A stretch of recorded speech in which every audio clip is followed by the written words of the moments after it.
Alright, what's up guys? So, GQ has uploaded a video titled Chris Tucker Breaks Down His Most Iconic Characters. Yeah, man, Chris Tucker, I feel like that, you know, especially in Fifth Element. Like, that was, well, I think I remember when I was a kid and I had watched Fifth Element for the first time, and I'm like, that's Chris Tucker. I'm like, oh, wow. This man, no, he's one of those actors where he's like, I can do whatever. He's like, no, I can do whatever. It don't matter. So, but nah, they got directors. I'm trying to think, have I seen the director's cut to Friday? I probably did and just don't remember. But anyways, let's go ahead and get into this video. Make sure if you guys haven't, go subscribe to GQ for more videos like this. And then that being said, here he is, the one and only winner of the Gemini Croquet Contest. This boy is fueled like fire. So start melting, ladies. I thought of Prince. I thought of, because Prince was supposed to play the part, declined for some reason. Wow. I think because of the wardrobe and because Prince had his own style. Okay, because you know, like, Prince is a legend, may he rest in peace. But I'm like, what was, I don't know, man. I feel like I ain't seen Prince wear some wild stuff before, so I'm just. And it's a movie, bruh. It's like, it's a movie about these guys is like off in space, just doing whatever.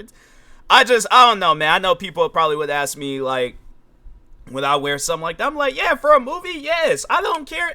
I'll never forget. I remember a teacher asked me, for $1 million, would you wear a wedding dress? I'm like, fam, I will go all out. Makeup, shoes, dress. I'm like, fit the dress to, I'll wear it the whole day at school, no problems. I know I'm about to be $1 million richer, okay?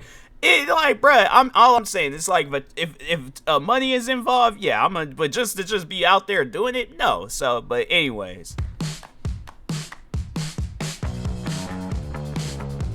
Rush Hour. It was so much fun, man, working with Jackie Chan, man. This guy, he's Great amazing, trilogy. man. I definitely prepared myself because I knew it was Jackie Chan. I didn't want to, you know, let him down. I worked out, lift weights, ran, you know, the first one. Made sure I was in tip-top shape, so whenever he was like, come on, you know, I was ready.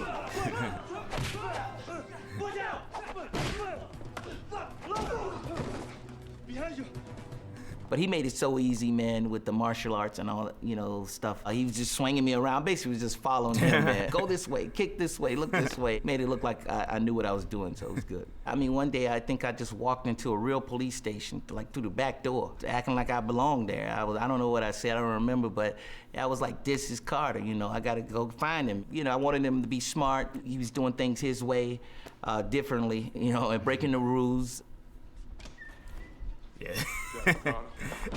It was just so unnecessary. I was like, every time I see that scene, I'm like, bruh, all I said was hi, and you know us. I'm like, that's the part that I'm like, nah, man, that just don't make no sense. I get elbowed in the stomach but I'm telling you, if you guys have not seen Rush Hour, because it surprises me at times, but now it's getting to the point where I'm like, oh, okay, makes sense. I'm like, you know, if it's not like your, you know, cup of tea when it comes to type of like movies and stuff, then yeah, I guess I can understand if you have not seen the Rush Hour movies. But if you have not seen the Rush Hour movies, you are missing out. All right, watch the Rush Hour movies. Put the gun down.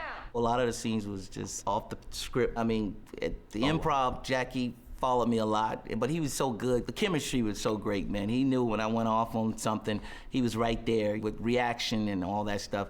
And with the action, you know, he's the man with that. So I just, like, what we gonna do? What you want me to do? He's like, just follow me. With the clothes, I think back then that was Versace. The stylist had me like some regular like stuff that everybody wear. I was like, no, Carter got a little more edge than this. Then I got this other stylist who went and got me some like Versace belt and a couple of Versace things. And the suit was tailored, and man, I said, this is Carter. Let's go in. I want to. Hey! That's his sweetness. Got some fire to him. Honey cups. I like that. Go get the clothes. Hurry up. I'll pull some items. Little Kim, I'll be back. He likes you. That was fun, man. That was so much fun. Every time I go to Vegas and go into the Coliseum Mall, I'm like, oh, that's what the shop was. We went in, and Jeremy, we had a lot of fun doing that. So. Friday. Break yourself, fool. Look what you did to my curve. Better watch Watch your window, you climbing that fool before you get blasted on. With what? That was my first like starring role, co-starring role, and that was like my shot to let people know I can carry a movie alongside. Oh yeah, the thing is this, like, and this, you know, next Friday and Friday after next, like, they were good too, but it's just with Friday was just such a classic movie. That's a movie where I'm like, nah bro, if it's on, I gotta watch it. I'm like, I don't care what channel it's on. Yeah, there might be some of those channels where they feel like, oh yeah, let's chop this, like, this one part out that everybody loves. Why, I don't know, but nah, man, it's just, Friday is just, it's one of those movies where it's untouched. Like, if they were to do a remake, I'm like, they could do a remake, it ain't gonna live up to the original. I'm like, I think, and I know, like, a lot of people are all like, you know, if a remake were to happen, like, who would take, like, Chris Tucker's place? And I think a lot of people would overall say DC Young Fly, but I'm like, I don't know, man. I feel like, you know, yeah, they're like, both of these guys, like, they're in a league of their own. If they were to do it, then I'm like, hey, then that would be dope to see DC Young Fly, like, you know, carry on the legacy and stuff. But it's like, it's one of those things where it's just, you know, I guess, like, one movie that comes to mind, like, when I think of remakes is House Party, for an example, where it's like, yeah, the new one was good, but it's good in its own way. Is it gonna live up to the classic? Most likely no. So Ice Cube, so I remember just the preparation focus, and we only, like you said, we only had 2 takes, small budget. That's and crazy. 20 days. Working with Gary Gray was great, you know, smart, you know, he really found the great music for the movie, the great tone. Oh man, he was just genius with that and putting it together. It was really just me being, you know, the young Chris Tucker. Just I knew I would bring that energy and then take it up a notch and animate so many iconic people in that movie. a lot to make it fun and funny. Craig! Craig! Hold up. Man, that's what it's supposed to do. And the casting with everybody, with Tiny Zeus Lester. I don't know if I mentioned him. He passed away, one of my good friends, legendary Tiny Zeus Lester, who played Debo. Casting him in as like the big villain coming through like the shark, you know, from Jaws. And working next to Ice Cube was a pleasure, man, because Cube, you know, I was a fan of his being a rapper. The legendary, iconic John Witherspoon and Bernie Mac, those guys, comedy legends and gods, man. You had Ronaldo Ray and Yvette Wilson, so many legends that was in this movie that passed away. I'm so honored to have worked with them. No, another, I don't know too many people know that, but Ezel, the dude he was all like, hey, Smokey back here, you know, like, that guy, he passed too, and I was like, man, there's just so many, like, iconic people had passed from Friday, and that's why I was like, they would have to do a remake of the movie and have, like, a whole new cast and stuff, because, yeah, it's just, you know, it was just, maybe, I think if they had came out with, like, next Friday and it would have been, like, you know, like, the same guys from the first one, yeah, I think it probably would have been good, but it should have been done, like, you know, like, years ago, but then some years after the original Friday, so, but, like, so kind of, like, in that middle mark where a lot of the guys were still alive and stuff, so, but anyways. Fifth Element. Luc Besson said he wanted a flamboyant character, and he wanted like sexuality and all this stuff. I thought of Prince. Because Prince was supposed to play the part, declined for some reason. I think because of the wardrobe, and because Prince had his own style. And matter of fact, he told me one time in person, he heard I was doing the movie, and he said, I didn't want to do it. I was like, oh, and all that. I said, okay, all right. So then I was second. Hey, but I'm like, I felt like it added more to Chris Tucker's, you know, his character, and added more to his legacy. It's like, yeah, he did that movie and he killed his role. So it was definitely different for me, but I'm so glad I tackled it and did it, because man, it brought out, you know, range in me. I only used probably on stage. So working with Luc Besson, man, was unbelievable. We filmed in London. He had all these stages, you know, at Pinewood, and it was like he really was, you know, in another world. And man, putting on the outfits and the costumes and all the stuff, man, it just really turned me into a Ruby Rod character, and I really was able to just really let loose. Go back, my man. I have no fire. I have no matches. I see nothing matches. I have no matches. I stopped smoking. If I knew, you smoke? If I would have found out what I was wearing, I probably would have said, nah. I'm so glad I didn't, because it's one of my favorite roles. I definitely did some different type of you know, tell them to try to make this that way, but they were speaking French, and they kind of gave me the 52 fakes. I they did what they wanted to do. But I'm glad they did, because that's what Luc Besson wanted. That was what the character was. And it made me go into the character more if I would have did it my way. So I'm glad they didn't listen to me. I love working with directors who write their own scripts and then they know it from back because they can really tell you what they want. And I gotta watch that movie. It's been years since I watched Fifth Element. If I catch it on a streaming platform, because that seems like that's where most movies be at. No, I gotta sit down and just watch it, because I think last time I remember sitting down and fully watching that movie with the I might flip through the channels, see a scene, keep flipping through the channels, but no, I gotta just sit down and just watch it and stuff. Take it to me, because I can just give it right to them. Money Talks was a good movie. That was pretty funny. Talks. Hold up, man. Wait a minute. You that silly ass reporter from the Channel 5 News, ain't you? Channel 12, actually. What's up? I knew it. What's up, man? James Russell. All right, what's up? Well, first of all, it was great working with Charlie Sheen. He was, man, the best. Charlie actually fought for me to have first billing. New Line wanted Charlie Sheen to be first billing, but I kind of brought the project, my team brought the project to New Line, and we found it some kind of way. And then they got Charlie for us. And Charlie said, no, he should have first billing. And I'll never forget that, Wow. He did that for me early in my career. I will slap you, man. I will slap the hell out of you. You don't play with me. You don't know who you messing with. I don't even know when I will slap somebody. My reflex is just slap people. I be like, damn, why did I do that? I don't even know when I be slapping people. I don't know when I'm going to slap somebody. You keep messing with me. I'm dangerous. I'm scared of myself. I was just going all out trying to get the laughs, trying to make it fun. I just wanted to bring my energy. My favorite scene in that whole movie. It's actually Big Worm from Friday too. That he was also in this movie, but no, it was both him and Faison Love, that's his name. I don't know why I was about to call him something else, but I was like, no, Faison Love, no, because I think he throws me off, because I'm like, no, that same actor, Faison Love. If you guys remember the movie Bebe's Kids, was supposed to be based off of another comedian named Robin Harris. Faison Love did that movie, and so that's why I was like, I remember I found that out years ago. That was another thing that just kind of it had me sit down, and I'm like, whoa, wait a minute, he did that movie? I thought it was Robin Harris this whole time. So, but anyways, nah, it's when them two were in jail, and this guy, let's just say he was trying to make a move on Chris Tucker, right?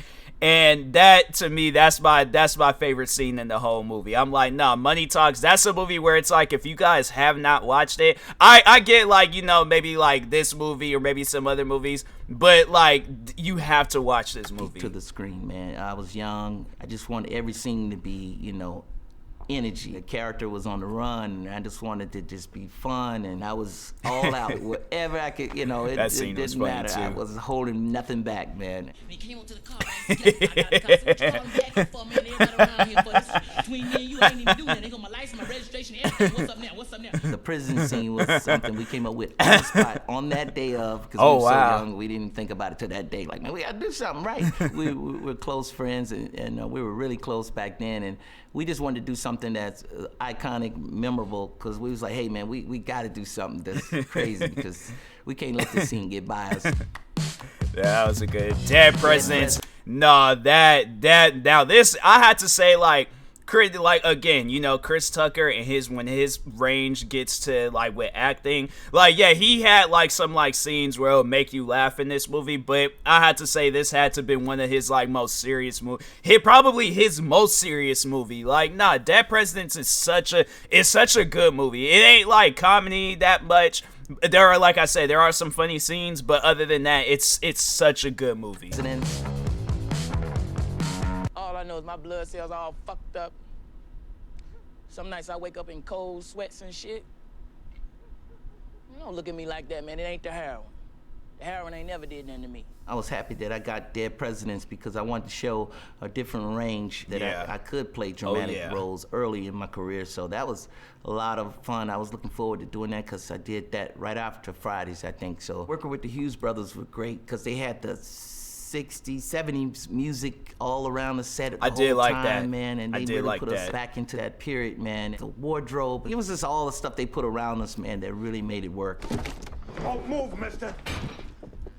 This part was so crazy. And they had to put these contacts in my eyes to, make it seem like I was passed away for a while, and then I had to walk. I remember in real life, I had to walk across this cold street in New York. I was freezing that day, and I couldn't see anything. I think they had me on with the robe and already on, and I'm walking through traffic to get to the building where I'm supposed to be, and I remember that, and I was like, oh my God, what is this all about? I wanted to really see this movie, but everybody in my family, of course, me being the only sneakerhead in my family, I was like, I think, well, I know I think it is supposed to be coming out on Prime, so I'm like, I'll just probably end up getting Prime and just watching it on there. But Air. The key to Phil is make him afraid. You gonna get us both damn fired. Phil got $100 million and a life supply of them damn pink nut-hugging jogging shots. The hell is he afraid of? Let's say you get Phil. How the hell you gonna get Mike? My part wasn't, Howard White part wasn't in the script, so my dialogue and my scenes had to make sense with the script. It had to make the movie move. And the information that I gave in the scene had to work for the story, and also for my part, I said yes because Ben was like, we'll fix it, whatever you want to do, we'll make it work. I called Ben the player coach because he's an actor and a director, and he knows what it takes for actors to feel comfortable, to get the best out of them, and give them that room to do their thing. And great team. I really had a great time working with them. You got them all there, the greatest high school players in the country. You might have forgot about this, but I was invited. Best day of my life. Then I blew out my damn knee. Ah. That don't matter about what Phil is thinking or anybody's thinking. All that matters is how much do you believe? I believe in you. And Michael said he had to have Howard in the movie because Howard's a big part of Nike. Howard was pretty much the bridge from Nike to Michael. I wouldn't have did it without talking to Howard. It was just amazing how it came about. Just a blessing because, Howard's still here. Howard had a heart transplant, so he might have not even been here. I spent hours on the phone with Howard White, my friend Howard, and talking about him, and then he put me on the phone with his childhood friends when he was 5 years old and doing hopscotch in the neighborhood, riding bikes, to his high school teachers and coaches, high school coaches and friends, all the way up to when he mentored Charles Barkley. So he gave me all this information, and I had to put it all together. And I feel like those are the best movies where it's like when the people that they're doing the movies on, when it's like either that or when they have like family, where it's just family, friends, whoever, where it's like, okay, like they gonna tell the story and tell the story right. Because there have been times where I've seen some biopic movies and you'll look it up and they're all like, that scene never happened, or that never happened in real life. What was this all? And so it's that's why I was like, I really wanted to see that movie because I'm like, I'm curious to see how it all started. So wrote all my scenes. I put all that stuff together, and Ben gave me the room to do whatever I wanted to do. So I got all the information and embodied his spirit and dialect. It was one of the hardest parts I ever did. Jackie Brown, Jackie Brown. That it was something where it's like I'm not gonna tell y'all about this movie. Crazy movie though. Okay, it's a crazy movie. Man, you must be out of your fucking mind if you think I'm gonna get in this dirty ass trunk. We ain't going nowhere but to Koreatown, man. You ain't gonna be in here no more than 10 minutes. Man, I ain't riding in no goddamn trunk for no minute, man. And why I can't ride up front with you? You can't ride up front with me. The surprise element is 90% of it. I'm sorry, man, but I ain't getting no goddamn trunk. They put me in that trunk, though. I didn't know they was gonna do me like that in that trunk. My fans got mad because it was like, hey, we come to see you in the movie, and you get, knocked off in the first scene. They got. I was gonna say it, but I was like, it's and you're watching that movie, and then they're all like, oh, Chris Tucker, and then all of a sudden, Samuel Jackson opens up the trunk, shoots and kills him, and I'm like, wait, hold on, time out. What do you mean? Like, how? Why? Jackie Brown. It's a really crazy movie. I definitely recommend y'all watch it and stuff. But I was like, why would they do that? I was like, why would they do that? I'm like, anybody else, okay? Why him? Mad at me at that time because I was like starring in movies and they wanted to really see me. And then they did it with the Strawberry Letters. That was just.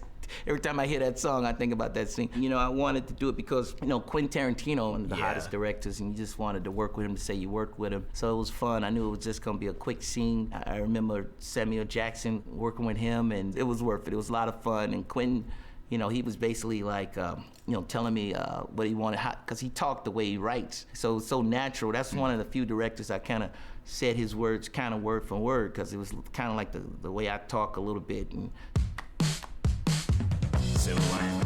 I remember hearing about this movie, but I never did see, because I think I had looked up to see like if like what like movies Chris Tucker was working on one year, and then I think I had saw that, and then I was like, oh, I might have to check that out one day. He wrote about you, all right. What did he say? He said you guys was helping each other out, and you were nice, and you had a mouth on you, but Whoa, you're a little mouthy. No, please tell me more about what he said in the letter. Yeah, anything you want to know, I'll just tell you in the letter. It was nothing. I love movies that I can learn something from. You know, mental health is a big thing, and I learned a lot from doing this movie. I love working with directors like David O. Russell, because, like I said, he knows the script so well. He'll tell you to do something. He's off camera throwing stuff at you. He would go around with you like a monitor and like, all right, say this. He'll throw stuff at you, throw stuff at you, throw stuff. So I love that, you know, coming from the comic world. Videos. Okay. Yeah, I'm like, he did say California Love, but I'm like, my favorite music video that Chris Tucker is a part of was You Rock My World with Michael Jackson. It's just, it's one of those things where I'm like, nah, you can watch that on YouTube. They ain't like, you gotta like go get this streaming platform, go buy that movie this place. Like, no, y'all gotta watch that. You Rock My World? Yeah. I remember Tupac had just got out of jail. We were filming in the desert. He came in, it was like unbelievable. He brought all this great energy to the set, and we all was having fun because we were celebrating him getting out too. And Michael Clark Duncan saved my life. I'll tell everybody that, because we were going over this doom in the desert, and I had my hands up. We hit a bump, and then Michael Clark Duncan grabbed my back of my shirt or vest and kind of pulled me back down. I think I was going over, and I was like, thank you, man. Thank you, Michael. Thank you. That's crazy. He's always got a special place in my heart. There we go. Look at that. She good, huh? She look homeless. Rock My World was a mini movie. It was a movie like he always did. It was a lot of fun. I think the theme was we were in Cuba or something. Michael Jackson just a part of everybody's life growing up, a big influence. I noticed that, you know, back all the way from Fridays, I would be doing a dance or acting something out, sounding like him in a song. And in Def Jam, even before that in Def Jam, I did a Michael Jackson joke. And then a lot of comedians in Def Jam, everybody had to have a Michael Jackson joke because he's just so huge in everybody's life.